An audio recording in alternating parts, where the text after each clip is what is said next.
Nós vamos ficar aqui. Eu convido os irmãos que abram as Bíblias em Atos, capítulo 28. Atos 28. Nós vamos fazer a leitura dos versículos 16 até o versículo 31.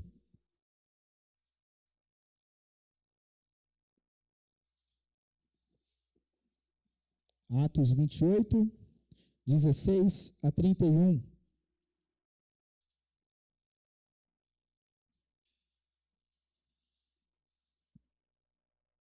Diz assim a palavra do Senhor.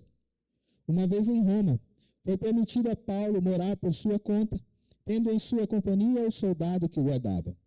3 dias depois, ele convocou os principais dos judeus, e quando se reuniram, lhes disse: varões e irmãos, nada havendo feito contra o povo ou contra os costumes paternos, contudo, vim preso desde Jerusalém, entregue nas mãos dos romanos, os quais, havendo-me interrogado, quiseram soltar-me sobre a preliminar de não haver em mim nenhum crime passível de morte.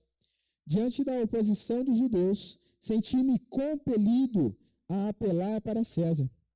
Não tendo eu, porém, nada de que acusar minha nação. Foi por isso que vos chamei para vos ver e falar, porque é pela esperança de Israel que estou preso com esta cadeia. Então eles lhe disseram: nós não recebemos da Judéia nenhuma carta que te dissesse respeito. Também não veio qualquer dos irmãos que vos anunciasse ou dissesse de ti mal algum. Contudo, gostaríamos de ouvir o que pensas, porque na verdade é corrente a respeito desta seita que por toda parte é ela impugnada. Havendo-lhes eles marcado um dia, vieram em grande número ao encontro de Paulo na sua própria residência.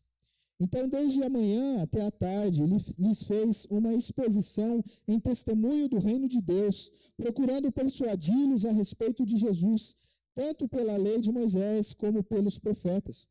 Houve alguns que ficaram persuadidos pelo que ele dizia, outros, porém, continuaram incrédulos.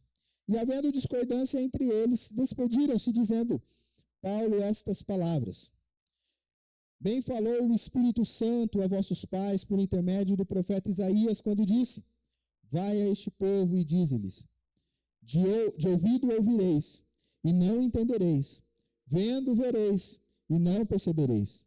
Porquanto o coração deste povo se tornou endurecido, com os ouvidos ouviram, tardiamente, e fecharam os olhos, para que jamais vejam com os olhos, nem ouçam com os ouvidos, para que não entendam com o coração, e se convertam, e por mim sejam curados. Tomai, pois, conhecimento de que esta salvação de Deus foi enviada aos gentios, e eles a ouvirão. Ditas essas palavras, partiram os judeus, tendo entre si grande contenda.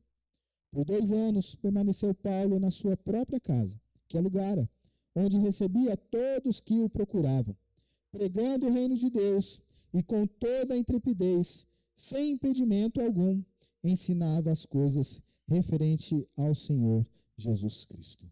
Até aí. Vamos orar mais uma vez. Pai amado, que maravilhoso é estudar a Tua palavra, Senhor. Que maravilhoso é te cultuar, ó Deus. Maravilhoso é, ó Deus, ser um filho do Senhor, ouvir a Tua voz. E agora, Deus, te pedimos que o Senhor venha a quebrantar o nosso ser, que o Senhor venha, ó Deus, a iluminar a nossa mente e coração, que possamos entender a Tua palavra hoje, ó Deus, o que o Senhor tem preparado para nós, que possamos sair daqui praticantes do que iremos ouvir aqui. Que todos aqui, ó Pai, com os nossos ouvidos possamos ouvir e com o coração, ó Deus, aceitar o que o Senhor tem preparado para nós. Em nome de Jesus. Amém. Muito bem, nós já temos, pode pôr o slide, por favor? Nós temos pregado durante 2 meses já sobre o livro de Atos. Temos como tema esta série de pregações chamada Atos do Espírito Santo, porque diante da análise desse texto, nós entendemos e podemos ver que, de fato, o personagem principal deste livro não são os apóstolos. Pelo contrário, é o Espírito Santo, é a chegada dele no meio do povo e a capacitação dele, expandindo em todo o território, até os confins do mundo, a mensagem do Evangelho. Por isso, então, o tema Atos do Espírito Santo, a intenção é nós vermos, analisarmos esta ação do Espírito Santo no livro de Atos e como isso também reflete na nossa vida enquanto povo de Deus. A intenção de Lucas, como eu já disse, foi a de mostrar essa ação maravilhosa do Espírito Santo, de como ele agiu de maneira magnífica, conduzindo os cristãos a propagar o Evangelho em todo o mundo. E ele fala sobre vários temas aqui. Ele iniciou falando e contando sobre a ascensão de Jesus, como que Jesus permaneceu por 40 dias junto com seus discípulos, e depois desses 40 dias ele subiu ao Pai. Depois nós vimos a descida do Espírito Santo ali no dia de Pentecostes, capacitando os seus discípulos, inaugurando uma nova fase na vida dos cristãos, enchendo eles do seu Santo Espírito. Nós vimos como esse Santo Espírito capacitou Pedro a se levantar no meio dos judeus e pregar de maneira ali muito eloquente, e o Espírito Santo agindo no coração daquelas pessoas, e de repente, de 120 discípulos que haviam ali reunidos naquele dia, o número cresce para mais de 3.000 pessoas. E depois Pedro, sendo capacitado novamente, prega o Evangelho, cura pessoas ali, e o Espírito Santo agindo no meio de tudo isso, o número passa de 5.000 pessoas. Irmãos preocupados uns com os outros, vivendo em harmonia constante e experimentando do amor ao próximo, experimentando do amor de Deus, vendo esta ação maravilhosa de Deus, trazendo pessoas novas para dentro da igreja e a igreja crescendo cada vez mais, testemunhando milagres, testemunhando conversões. De repente, quando parece que tudo é maravilha, começa então a perseguição. Por causa do nome de Jesus, por causa de se pregar o Evangelho, pessoas começam a perder a sua vida. E nós lembramos de Estevão, o primeiro mártir ali, dando a sua vida por causa do Evangelho, por causa de Jesus Cristo, por pregar a palavra do Senhor. Depois nós vimos que a igreja começa a ser perseguida, e a expansão desta igreja, eles vão saindo de Jerusalém e por onde eles vão passando, vão pregando o Evangelho. E o Evangelho vai crescendo cada vez mais, a ponto de um jovem judeu chamado Saulo ficar muito bravo com tudo isso. Um homem que buscava seguir a lei judaica de maneira irrepreensível. E este homem então sai de Jerusalém com cartas, com autorização para prender qualquer cristão que ele encontrar no caminho, e ele vai para Damasco, 200 quilômetros de distância, e no meio desse caminho ele tem um encontro maravilhoso. Ele tem um encontro com Jesus Cristo. Ele cai por terra, Jesus Cristo fala com ele, e ele então chega em Damasco, cego, é curado da cegueira por Ananias, e ele então ali começa a propagar o Evangelho do Senhor Jesus. O Saulo agora já não se chama mais Saulo, perseguidor dos judeus. Agora se chama Paulo, o apóstolo dos gentios. E ele sai pregando o Evangelho, falando do amor de Deus, várias viagens missionárias, pregando e estabelecendo igrejas por várias cidades. A igreja vai crescendo cada vez mais gentios vão sendo alcançados pelo poder maravilhoso do Evangelho, pela ação maravilhosa do Espírito Santo. E então o concílio de Jerusalém precisa ali ensinar algumas coisas para esses gentios, e Paulo sai explicando e falando sobre tudo que aconteceu ali, tudo que foi decidido. E agora nós vemos aqui o final de uma das viagens de Paulo. A viagem para Roma. Essa viagem não foi uma viagem que ele fez pela sua própria vontade ou livre e espontânea liberdade. Pelo contrário, Paulo ele vai para Roma porque ele foi preso por causa do Evangelho. Preso em Jerusalém e agora é conduzido para Roma. E Atos então termina de uma maneira espetacular e talvez até estranha. Porque ele termina dizendo o seguinte: Por 2 anos permaneceu Paulo na sua própria casa que alugara, onde recebia todos que o procuravam. Ou seja, não é uma casa que ele escolheu e que ele estava muito confortável ali. Era uma prisão domiciliar. Ele estava preso com um soldado romano 24 horas por dia ali junto com ele. Parece que essa missão foi fracassada, então, não é verdade? Não, não é verdade. Porque o texto continua e diz: pregando o reino de Deus, e com toda intrepidez, sem impedimento algum, ensinava as coisas referentes ao Senhor Jesus Cristo. Mesmo em meio àquela prisão domiciliar, ele tinha o privilégio de poder receber pessoas ali, e ele falava do amor de Jesus para aquelas pessoas, e as pessoas iam sendo alcançadas por Jesus. Uma missão vitoriosa, não uma missão fracassada. Que maravilha, irmãos! Que maravilha testemunhar isso, é olhar para esse livro e ver esta maravilhosa ação do Espírito Santo. O texto aqui em questão que nós lemos aqui, fala desta unção de Paulo, de como ele foi levantado por Deus e levado a ser bênção por todas as nações. Ele fez 3 viagens missionárias. Durante essas viagens missionárias, muitos lugares foi muito bem recebido, outros lugares muito mal recebido, chegando a ser espancado em alguns lugares, precisando sair fugido da cidade. Paulo, nessas viagens, planta igrejas, influencia outras igrejas na cidade de Filipos, Tessalônica, Corinto, Éfeso, Roma, Galácia, Colossos e outras cidades. Podemos elencar vários motivos aqui o porquê Paulo está em Roma agora. Podemos trazer várias opções aqui para escolher o porquê Paulo estava lá. Podemos pensar que Paulo estava lá em Roma por causa da oposição judaica, porque os judeus não reconheciam Jesus como Senhor e Salvador, e achavam que Paulo, agora um apóstata do judaísmo, agora está pregando esse falso evangelho. Por isso ele é preso. Então, a gente pode falar que foi por causa da oposição judaica que ele está ali em Roma, ou podemos falar que ele está em Roma porque ele foi preso em Jerusalém por causa dessa oposição, além de falar do amor de Jesus. Junto com Paulo estava Trófimo, um homem gentil, um grego, que estava ali dentro do templo junto com Paulo, ouvindo os ensinamentos de Paulo, e para o judaísmo era algo muito proibido para um gentil estar dentro do templo. E Paulo levou ali, por isso então eles também usam isto como uma desculpa para prender Paulo. Paulo está em Roma, talvez porque ele foi julgado lá em Cesareia, quando ele saiu de Jerusalém, foi levado para Cesareia, e ali as pessoas tentando tramar até contra a vida dele, armaram uma emboscada, e Paulo agora, diante ali das autoridades naquele lugar, é julgado, e ele então apela para César. Paulo finalmente chega em Roma, depois de apelar para César, e uma viagem que não foi tão tranquila assim, uma viagem que até por naufrágio ele passou, picadas de cobra ele sofreu, e agora está ali.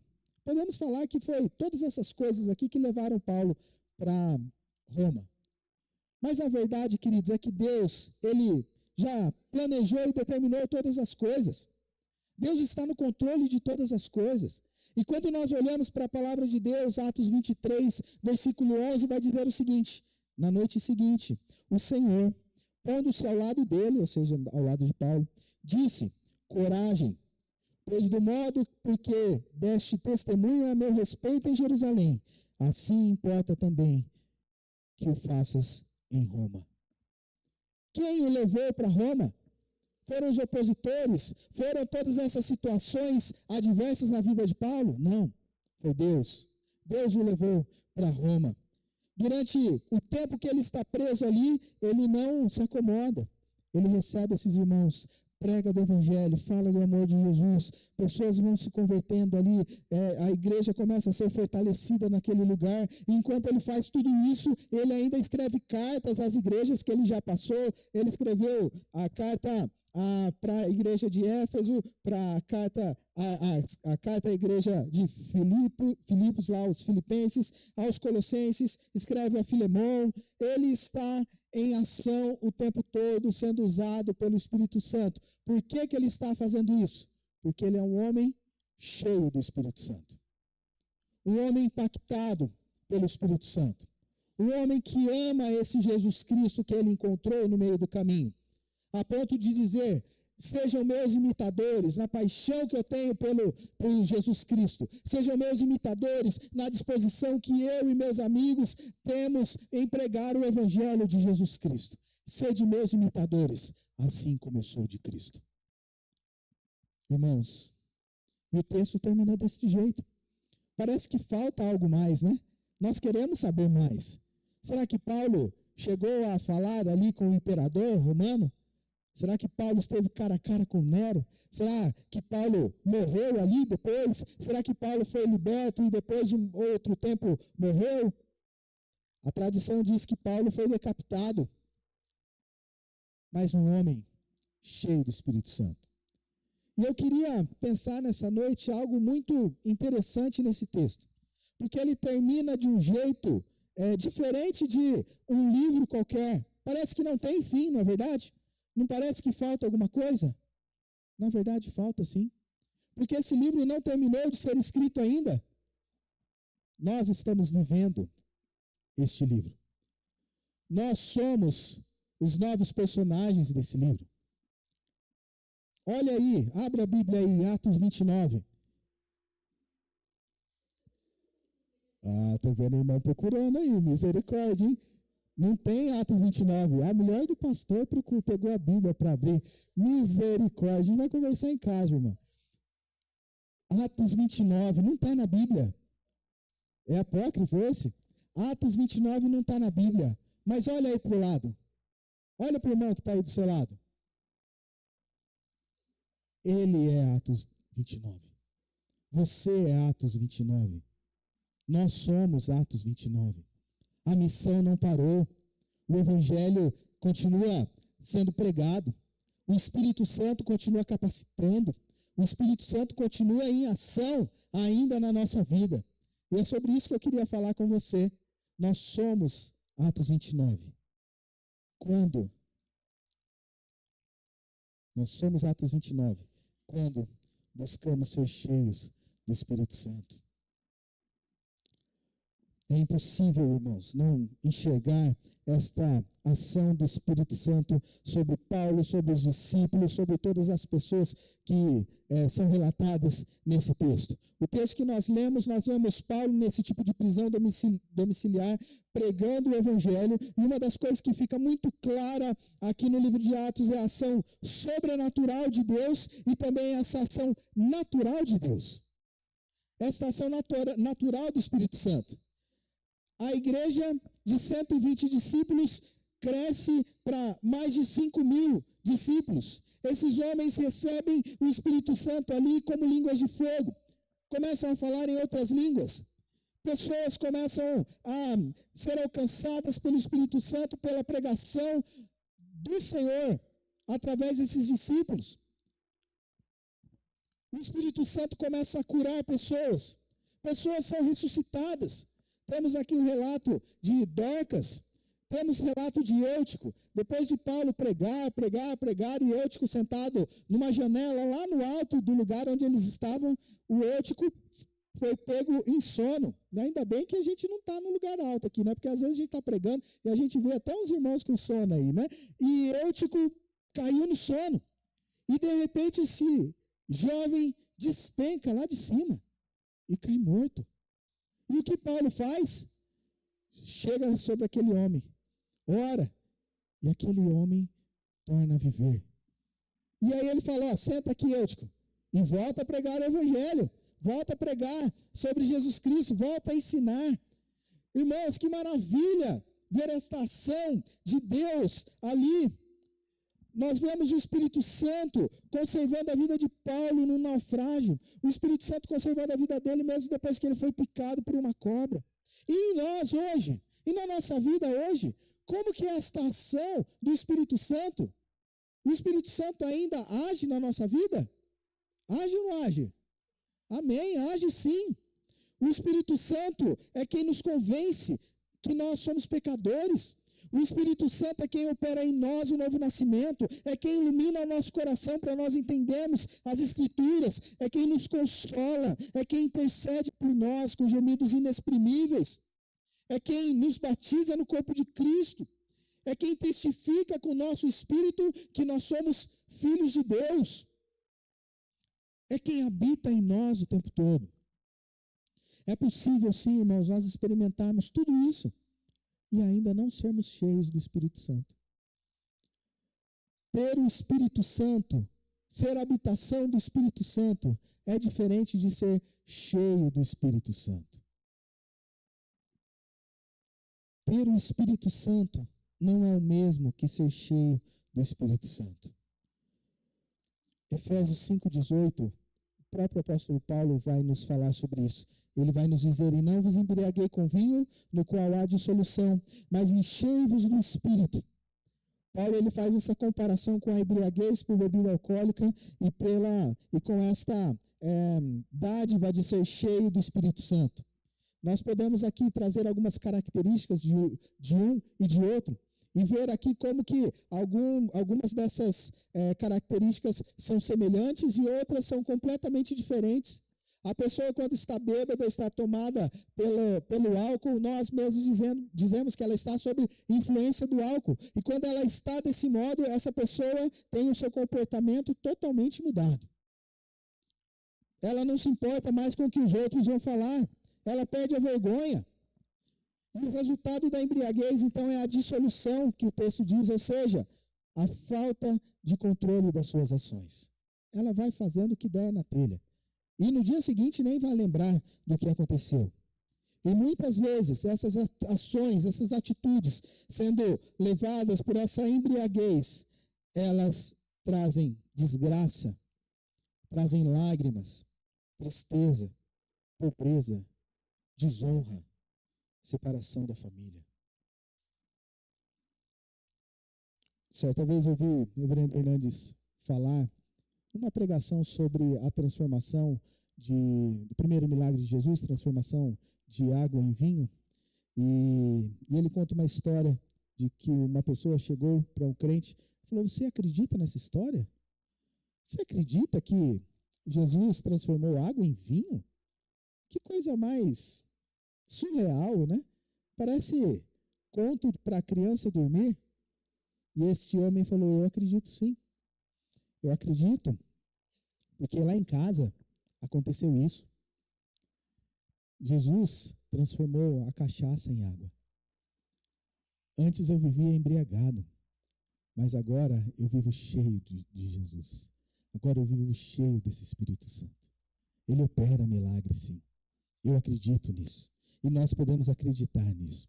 Martin Lloyd Jones é um teólogo e escritor. Ele diz o seguinte: o álcool sempre está classificado na farmacologia entre os depressivos. Eu fui consultar até a farmacêutica sobre isso, né? Mandei para a Camila e falei: Camila, tá certo isso aqui mesmo? E ela atestou lá: sim, está certo mesmo.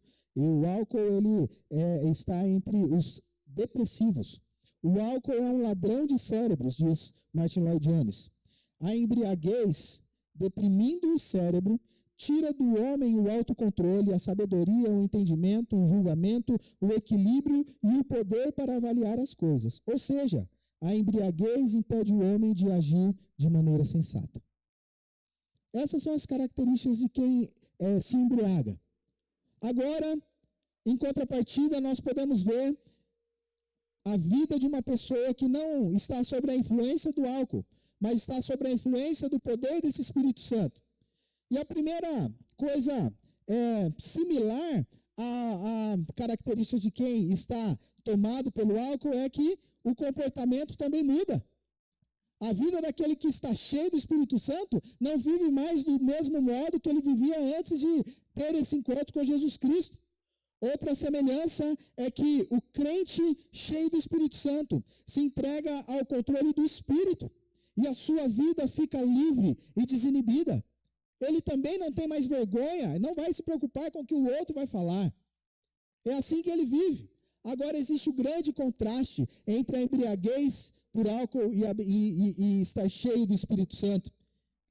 Se na embriaguez com álcool a pessoa perde o controle de todas as suas ações, agora o que está cheio do Espírito Santo ganha o controle de si, porque o domínio próprio, ele é uma das características do fruto do Espírito. E o Martin Lloyd Jones, continuando aquela citação dele, ele continua dizendo o seguinte: o que o Espírito Santo faz é exatamente o oposto do que um depressivo. Ele não pode ser posto no manual de farmacologia, mas ele é estimulante, antidepressivo. Ele estimula a mente, o coração e a vontade. Que maravilha que é ser cheio do Espírito Santo, não é? E talvez a pergunta que fica então para nós é: como ser cheio desse Espírito Santo? O que eu devo fazer para ser cheio do Espírito Santo?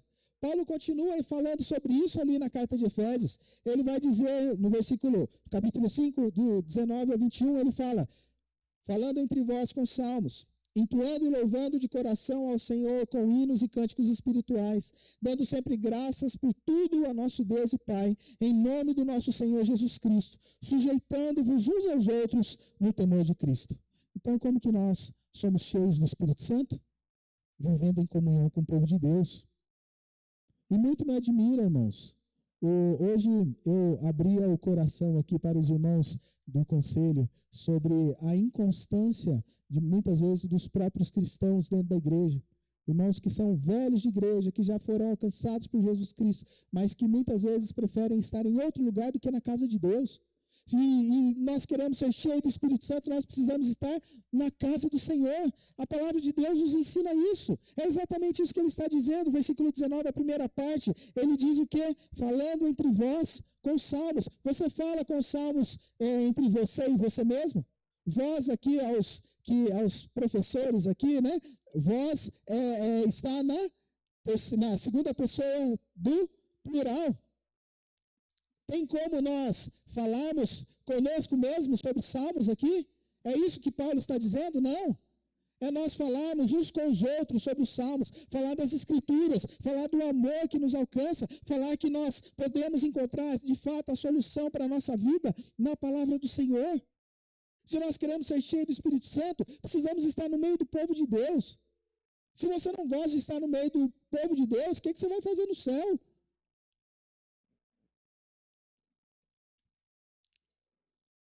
Falando entre vós com salmos. A palavra de Deus é que nos conforta. A palavra de Deus é que nos ensina. Nós aprendemos e ensinamos dentro da casa de Deus, junto com os irmãos, reunidos com o povo de Deus. Mas ainda, a segunda coisa, adorando a Deus em espírito e em verdade. O texto diz, entoando e louvando de coração ao Senhor. Não é da boca para fora. Quantas vezes nós mesmos nos pegamos louvando a Deus com músicas que nós já conhecemos muito bem, às vezes fechamos nossos olhos, começamos a cantar aquela música, mas ela de fato não está fazendo nenhum sentido na nossa vida. Nós não estamos cantando pensando em oferecer aquela canção ao Senhor. Nós estamos cantando por cantar, porque tem uma melodia gostosa, porque tem umas irmãs que cantam muito afinadamente aqui na igreja. E nós ficamos muito felizes com isso e somos levados. Mas não estamos adorando a Deus. Não é o fato de cantar a música cristã, ou no mais popular, a música gospel aí, que nós estamos adorando a Deus. Às vezes as músicas que nós cantamos aí nem são louvores de adoração a Deus. São apenas louvores ao ser humano, né? E nós precisamos nos atentar muito a isso. Mas o texto nos chama aqui. Você quer ser cheio do Espírito Santo? Esteja dentro da igreja, povo de Deus. Louve a Deus de coração. De coração. Deus, ele não quer o que sai só da sua boca. Ele quer o que sai de dentro de você. Hoje nós, pela manhã, falávamos na liturgia sobre o Salmo 103, que diz, bendize, ó minha boca, ao Senhor.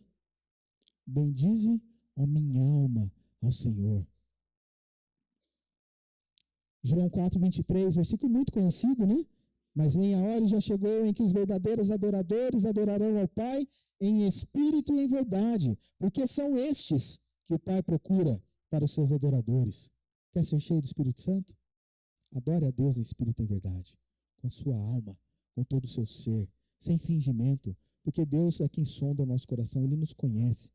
Mas ainda, versículo 20 nos fala o seguinte,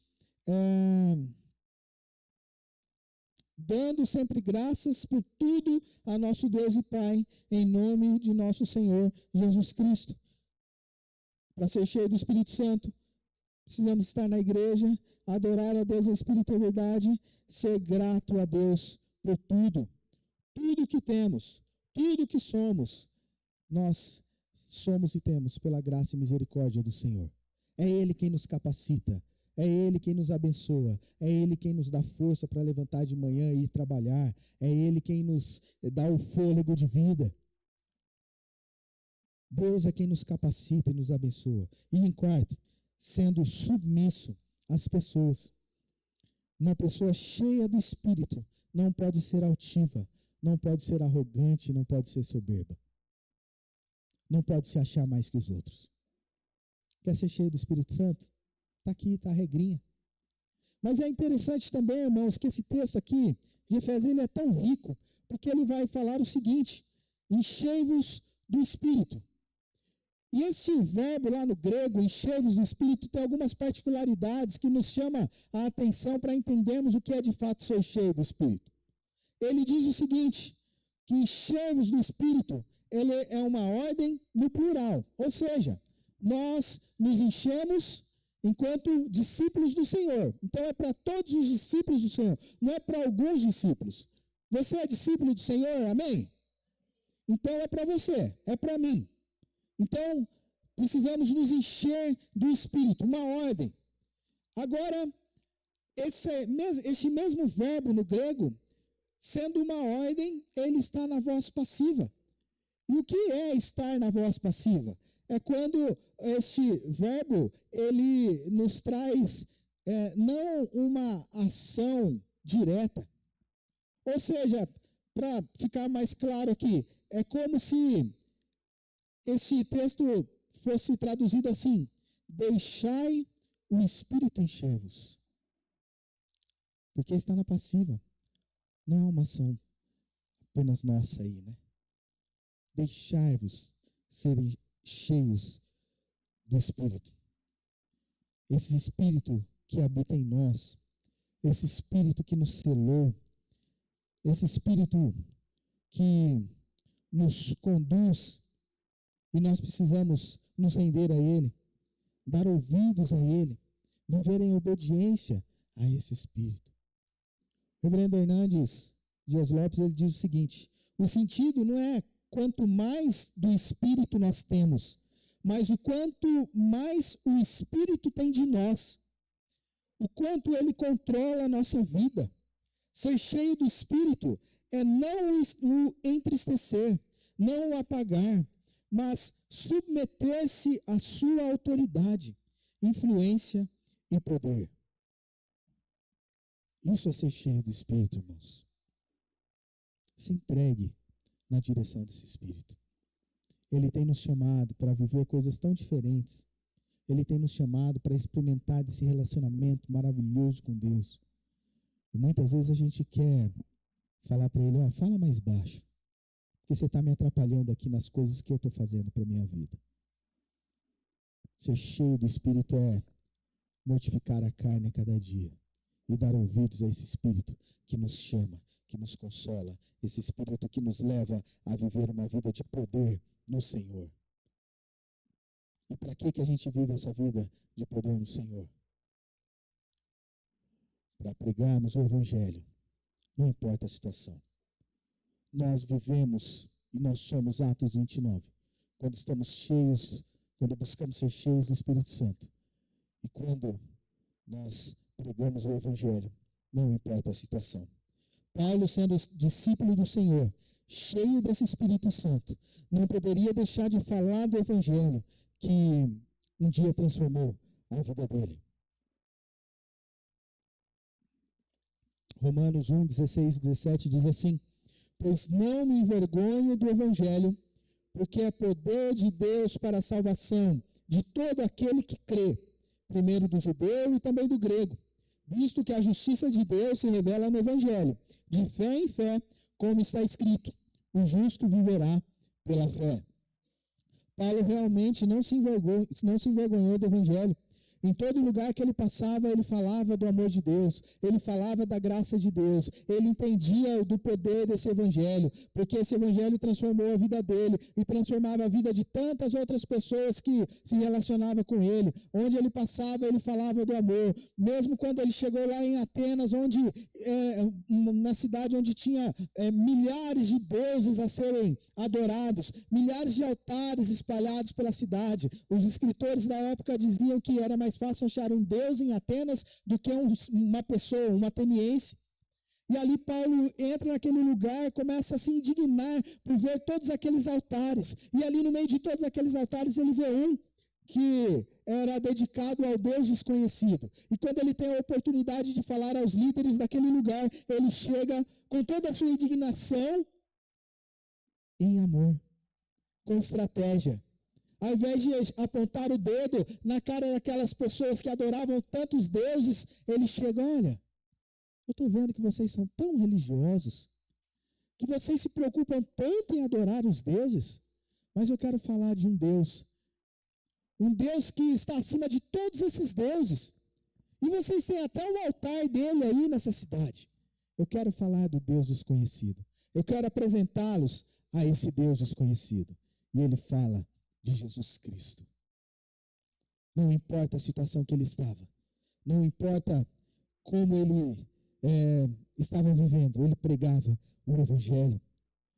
Quando ele estava preso, isso tem esse relato em Atos 16, preso lá com Silas, à meia-noite, ele estava muito indignado, não é isso que o texto diz? Que ele estava ali murmurando: por que eu estou preso aqui? Por que eu estou neste lugar? É isso que o texto diz? Não. O texto diz que à meia-noite, olha que disposição, irmãos, à meia-noite ele e Silas, presos, acorrentados dentro de uma cadeia, cantava hinos ao Senhor e orava ao Senhor. E ali então o lugar estremeceu, e aquelas correntes, as cadeias caíram, as portas das celas se abriram, e tinha outros presos ali. E aí então o carcereiro, que trabalhava muito bem, né, muito dedicado no seu emprego, que estava dormindo nesse momento, né, quando aconteceu tudo isso, na hora que ele acorda, vê todas as celas abertas. E na cabeça dele, ele pensou: todo mundo fugiu. Agora vão me matar, vão me espancar, vão judiar de mim aqui e depois ainda vão me matar. Então é melhor eu me matar agora do que sofrer na mão dos romanos. E ele então saca a sua espada para tirar a própria vida. E nesse momento Paulo grita: para! Então está todo mundo aqui, ninguém fugiu. E é o que esse homem diz? Texto, versículo 30, diz assim: depois, trazendo-os para fora, disse: senhores, isso é o carcereiro falando com Paulo e Silas: senhores, que devo fazer para que seja salvo? Responderam-lhe: crê no Senhor Jesus e serás salvo, tu e tua casa. E lhe pregaram a palavra de Deus e a todos os de sua casa. Naquela mesma hora da noite, cuidando deles, lavou-lhe os vergões dos açoites. A seguir foi ele batizado e todos os seus. Que disposição, irmãos! Imagina nós presos, não imagina não, né? Preso não. Mas a gente na nossa comodidade em casa, ou ali conversando com os nossos vizinhos, poder pregar do evangelho, falar do amor desse Jesus Cristo. Paulo aqui numa situação terrível fazendo isso. Nós, muitas vezes, numa situação tão confortável, deixamos de fazer. Mas não podemos deixar de pregar o evangelho, porque quando deixamos de pregar o evangelho, é porque nós, de fato, não entendemos o poder que tem este evangelho. Nós não entendemos que o evangelho é poder de Deus para a salvação das pessoas. Precisamos pregar o evangelho. O apóstolo Paulo dizia: tanto sei estar humilhado, como também ser honrado. De tudo, em todas as circunstâncias, já tenho experiência, tanto de fartura como de fome, assim de abundância como de escassez. Tudo posso naquele que me fortalece.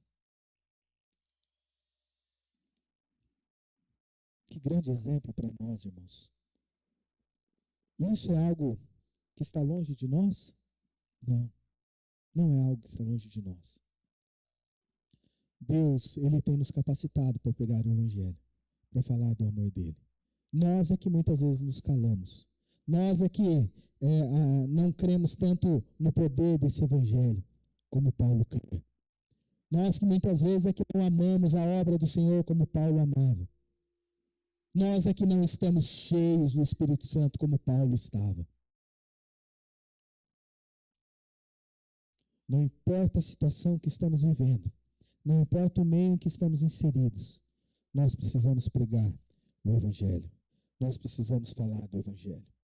E é verdade que muitas vezes nós vamos falar e muitas pessoas vão rejeitar esse Evangelho. Mas também outras irão aceitar esse Evangelho. Paulo aqui, nesse texto que nós lemos aqui em Atos, ele mostra isso. Ele chamou os judeus ali, falou do amor de Jesus para aquelas pessoas. Muitos foram persuadidos, muitos reconheceram, mas outros não. E o texto diz que eles foram embora, e em grande contenda, porque alguns não aceitavam de maneira nenhuma a mensagem do Evangelho. E então Paulo lembra do texto que o profeta Isaías disse lá no capítulo 6, versículo 9, que diz assim, Isaías 6, 9 e 10.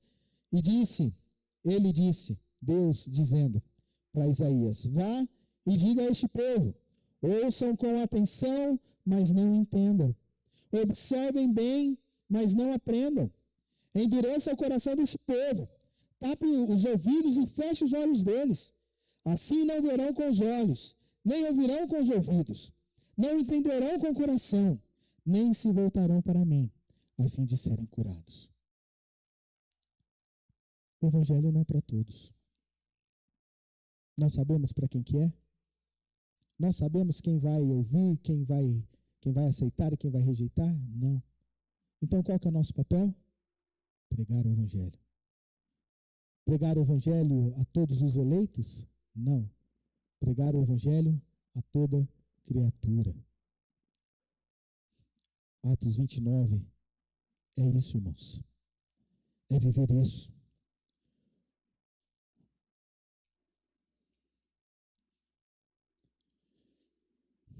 Para concluir, o livro do Atos do Espírito Santo não foi concluído no capítulo 28. Estamos vivendo Atos 29. E a pergunta é, estamos mesmo vivendo Atos 29?